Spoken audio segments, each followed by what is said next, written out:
You are standing in the kitchen making coffee and you are having an argument with someone who is not there. You can hear their voice. You can hear your own response.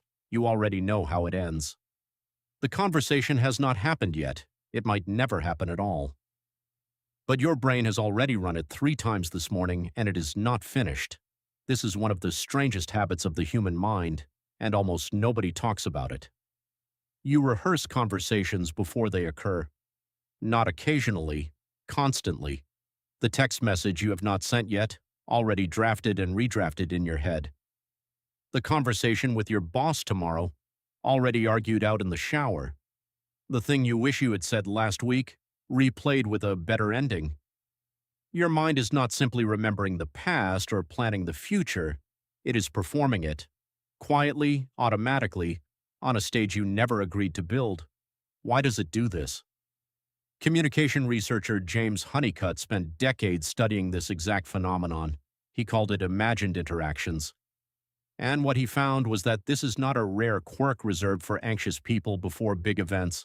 It is a basic, universal feature of how the human mind prepares for social life. You do it before dates, before interviews, before confrontations with people you love. You do it after conversations too, replaying what was said, revising your lines as if the moment were still negotiable. It feels involuntary because it is. Here is the strange part. Your brain treats an imagined conversation almost like a real one. Neurologically, mental simulation activates many of the same regions involved in actually experiencing an event.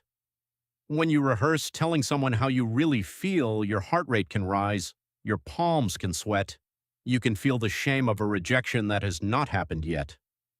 The brain is not always able to tell the difference between a vivid simulation and a lived memory. It reacts to both as if they are real.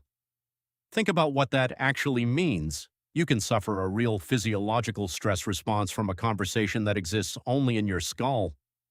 Your body does not check whether the threat is real before it responds to it. It simply responds. This is why a sleepless night spent rehearsing tomorrow's difficult phone call can leave you as drained as if you had already made it. In a very real sense, you did make it, just not to anyone who could hear you. So, why would evolution build a mind that punishes you with imaginary arguments? Because for most of human history, social mistakes were dangerous. Saying the wrong thing to the wrong person could mean exile from the group, and exile meant death. A mind that could rehearse a risky conversation in advance, test a few versions, and predict how others might respond had an enormous survival advantage. The rehearsal is not a glitch. It is a simulation engine, built by necessity, designed to keep you safe before you ever opened your mouth. But notice what it actually optimizes for. Not connection, not honesty, safety. This is where it gets uncomfortable. Daniel Kahneman, the psychologist who reshaped how we understand human judgment, described 2 systems of thought. One is fast, automatic, emotional. The other is slow, deliberate, effortful.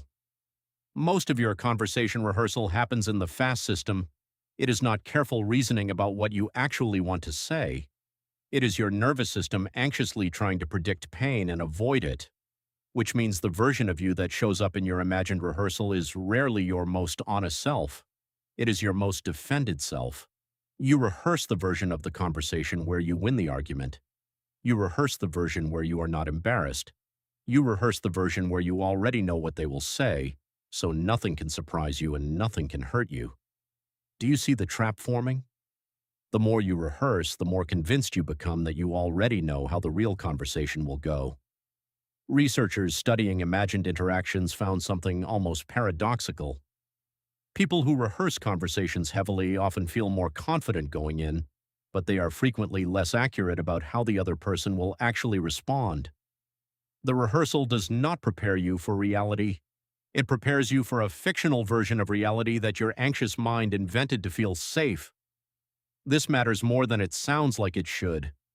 Confidence and accuracy are not the same thing, and your mind quietly swaps one for the other. You feel ready because you have run the scene a dozen times.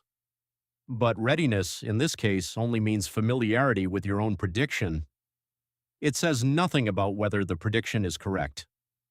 The actual person you are about to speak to has had a different day than you imagined, different worries occupying their mind, a different mood shaping how they will hear your words. None of that was included in your rehearsal because your rehearsal was never really about them. It was about managing your own anticipation. This is how an argument with someone can feel completely justified before a single word has been exchanged. You walk into the room already defensive, already proving a point to someone who has no idea a case has been built against them. You respond in real time to things they never said because some version of them already said it in your head an hour ago. When the real conversation does not match your rehearsal, it can feel disorienting, like a kind of betrayal, as if they broke a script they never knew existed. Think about how often this happens. The email you have not received yet, already imagined as cold and dismissive. The friend who has not called back yet, already cast as someone pulling away. The partner who has not raised their voice yet, already rehearsed as the villain of a fight that has not started. Your mind is writing a play, casting real people in roles they never auditioned for. There is a name for what happens when this prediction starts running the show instead of preparing you for it. Psychologists call it anticipatory anxiety, suffering in advance for an event that may never occur the way you imagine. You can spend more emotional energy on the imagined version of a conversation than the real one. Notice the asymmetry. A real conversation, even a difficult one, usually lasts minutes.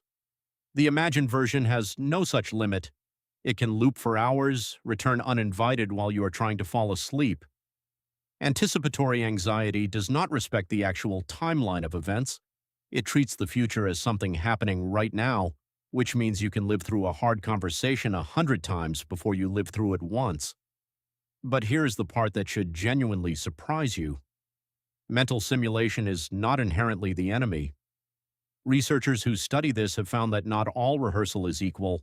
There is a meaningful difference between simulating the outcome you want, which creates false confidence and disappointment, and simulating the actual process, the tone, the way you want to listen and respond. Outcome simulation imagines winning. Process simulation imagines doing. One inflates your ego and leaves you unprepared. The other improves how you show up. Studies on goal achievement find this same pattern outside conversations. People who only visualize succeeding often perform worse than people who visualize the actual steps required to get there.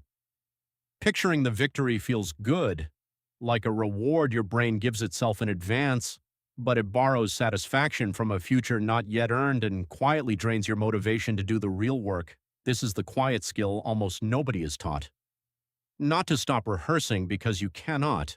The skill is learning which kind of rehearsal you are running. Are you simulating the outcome, replaying the version where you are right and they are wrong, delivering the perfect comeback to a question never asked? That is your nervous system trying to feel safe by pre-writing your safety into existence.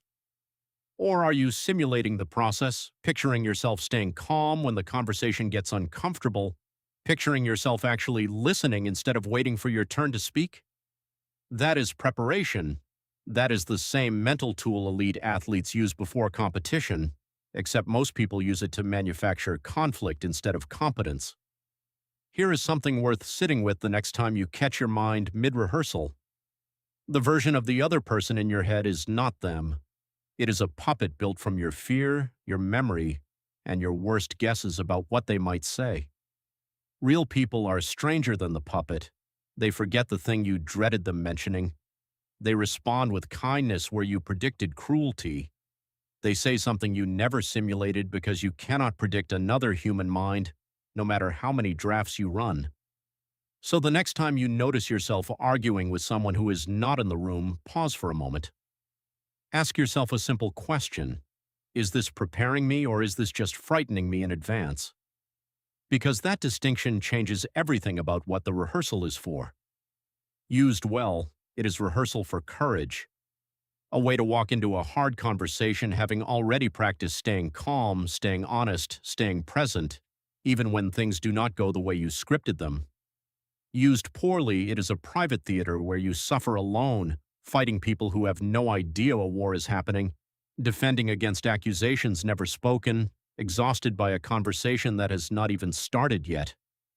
You were standing in the kitchen making coffee, having an argument with someone who was not there.